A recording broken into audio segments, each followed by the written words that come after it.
Are you ready to blitz scale your social skills and parallel path confidence building capabilities?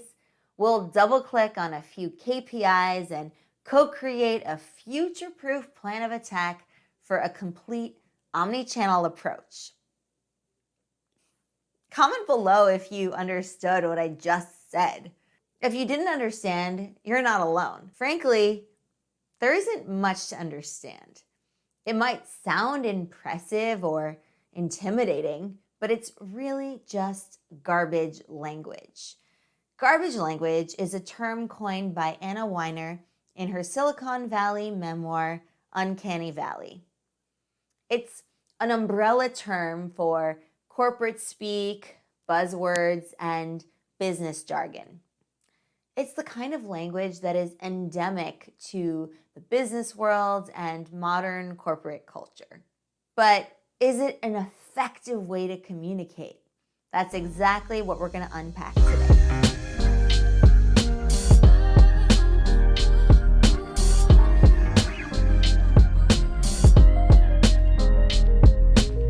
What is up, Explearners? Mary Daphne here of Explearning.co, where we believe social skills are the key to the good life.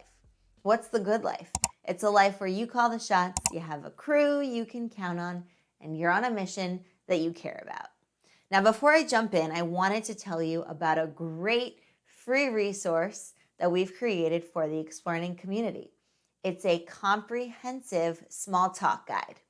So if you find yourself grasping at thin air when you're in unfamiliar social situations, then our small talk guide is for you. Click the link in the description box below to get the downloadable delivered straight to your inbox. So, why is garbage language considered garbage?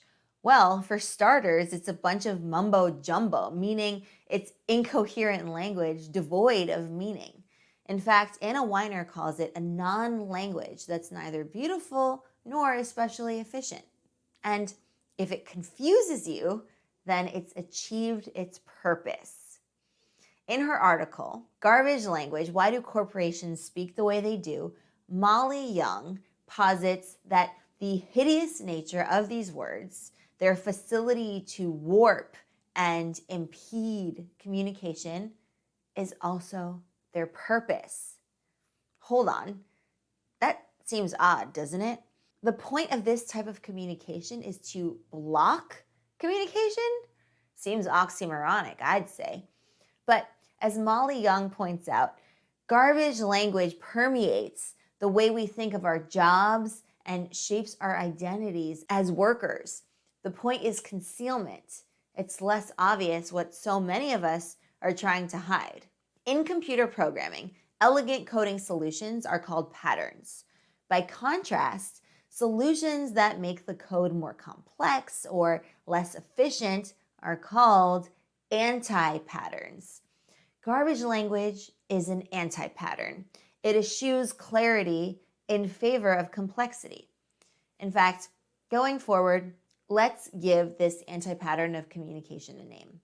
Anti-communication. Why anti-communication is a problem? Anti-communication is problematic for many reasons.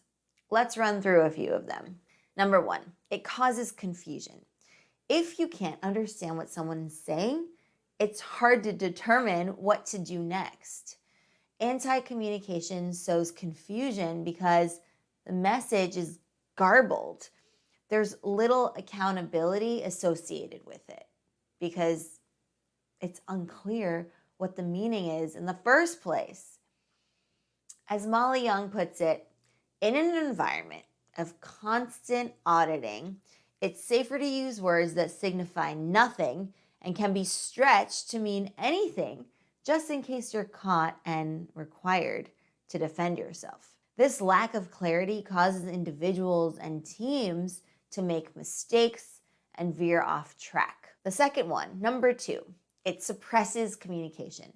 Anti-communication is cloaked in self-important, authoritative sounding words and phrases. It's intended to sound complex and unapproachable so that it doesn't invite a response, further communication, or investigative inquiry that might contradict it. After all, it's hard to speak out against language that you don't understand. This silences important dissenting opinions and reduces the diversity of ideas that are being shared. Number 3, it produces negative emotions.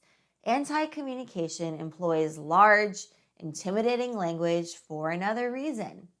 It evokes feelings of shame and inadequacy among the audience. The listeners feel embarrassed because they don't understand what's being said.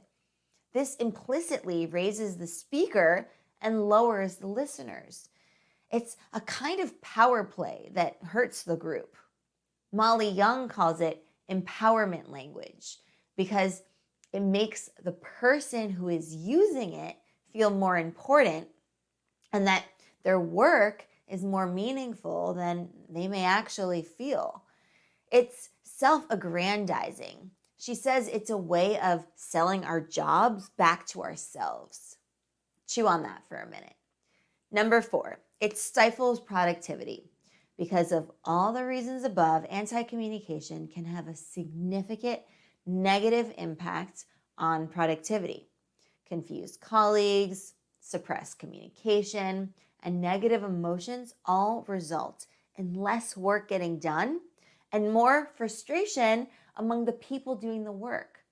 These issues often snowball, and eventually you end up with project delays and employees quitting. What's even worse is that when this style of communication leaks outside the workplace into the rest of our lives. Imagine you started speaking this way to your friends and your family. Its empty meaninglessness has a distancing effect on those it's used on. Pushing away the people you care about most is the very last thing you want to do. You see how destructive this could be. So, what should we do instead? The antidote to anti-communication is wonderfully straightforward. Say what you mean using as simple language as you can muster. Instead of adding complexity to your communication, stomp it out entirely. If you don't have anything to say, then say so. Or better yet, say nothing at all. If you require further clarification before providing an opinion, get that clarification. If you wish to be persuasive, take the time to gather the data needed to bolster your claims, or just ask for that time. Whatever the case, under no circumstances should you feel compelled to use a nonsensical garbage phrase that makes you sound authoritative while confusing people and wasting their time. The goal in communication is not to sound self-important and smart. The goal is simply to be understood. It's to be intelligible, comprehensible. The best communication is the clear kind. Remember that. Whew, I guess I had a lot to say on that topic. So let's quickly recap. Garbage language is a non-language. It's anti-communication. Its function is to conceal a lack of understanding or authority. It causes confusion, suppresses communication, produces negative emotions, and it stifles productivity. So for these reasons, it is the anti-pattern of communication. Sure, when someone's using garbage language, they're saying words, right? But their meaning is so jumbled and nebulous. Don't let garbage language trick you into thinking that those who are using it are good communicators. If anything, when you hear garbage language, you should treat that as a signal that the speaker doesn't know what they are talking about. Remember that our goal in communication is to achieve shared meaning, inclusivity, and transparency. Clear communication shows clear thinking. It produces results and engenders appreciation and respect. So the next time you hear garbage language, push back with clear language and demand clear communication in return. So now that I've shared our thoughts, I would love to hear about your experiences with garbage language and anti-communication. Where did you encounter it, and how did it make you feel? What strategies can you think of to combat it? Share that with me in the Explearning community in the comments below. And if you love this lesson, please be sure to let me know. You can give this video a thumbs up on YouTube. And if you haven't done so already, subscribe to join our tribe of Explearners so that you never miss a lesson.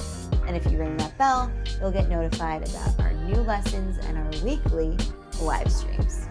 Email this video to a friend or a coworker who also wants to supercharge their social skills.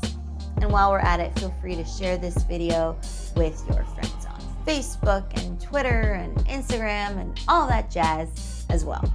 And remember, the write-ups of these lessons are always available on our blog at explearning.co blog. With that, have an awesome week, Explearners. Thank you so much for joining me, and I will see you next time for your next Explearning lesson. Happy Explearning!